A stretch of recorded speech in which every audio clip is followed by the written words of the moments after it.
Hello फिर people, welcome to दिल बुक्कर। आज हम जो रेसिपी बनाने वाले हैं उसे किसी भी इंट्रोडक्शन की कोई ज़रूरत नहीं है, क्योंकि हम जैसे ही रेसिपी का नाम लेंगे मुंह में पानी अपने आप आ जाएगा। तो आज हम बनाने वाले हैं राजस्थानी स्टाइल लहसुन की चटनी। बट स्टार्ट करने से पहले अगर आपने मेरा चैनल अभी तक सब्सक्राइब नहीं किया है तो फटाफट से सब्सक्राइब कीजिए और चलिए शुरू करते हैं हमारी आज की रेसिपी।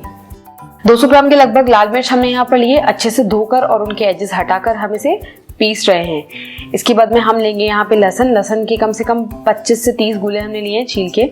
दही यहाँ पर हमने यूज किया है आधा बोल, नमक, हींग पाउडर और साबुत जीरा बिना भुना हुआ, इन सबको हम पीस लेंगे।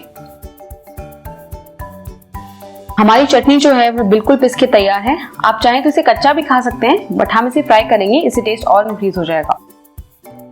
4 से 5 चम्मच तेल को हमने अच्छे से गर्म कर लिया है। उसके बाद में गैस फ्लेम बंद करके जीरा, राई और बिल्कुल ठंडा हो जाने के बाद में हींग पाउडर हम डालेंगे। गैस फ्लेम बंद ही है और हमने यहाँ पे डाला है क्रश करके थोड़ा सा लहसुन। उसके बाद में हम हमारा जो पेस्ट है चटनी का वो डाल देंगे और इसी में थोड़ा सा पानी और ऐड करके हम पानी डाल देंगे इसमें। गैस फ्लेम अब हम ऑन कर देंगे। इसे स्टर करके स्लो पे यानी कि लो फ्लेम पे हम इसे 15 मिनट पकाएंगे।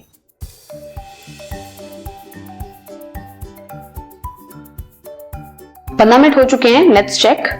देखिए तेल जो है वो ऊपर की तरफ आ चुका है। इट मीन्स चटनी जो है हमारी बिल्कुल बन के रेडी है। बहुत ही अच्छा लाल कलर इसका है और बहुत ही अच्छा टेस्ट इसका होता है। आप चाहें तो चटनी को 7 से 8 दिन के लिए फ्रिज में स्टोर करके रख सकते हैं और खा सकते हैं जब आपका मन चाहे। इसे सर्व कीजिए गर्मा गर्म पूड़ी या रोटी के साथ में। हमारी प्रॉपर राजस्थानी स्टाइल लहसुन की चटनी बनकर बिल्कुल रेडी है। आप फटाफट से ट्राई कीजिए अपने किचन में और हमें बताइए कि कैसा रहा आपका एक्सपीरियंस कमेंट बॉक्स में।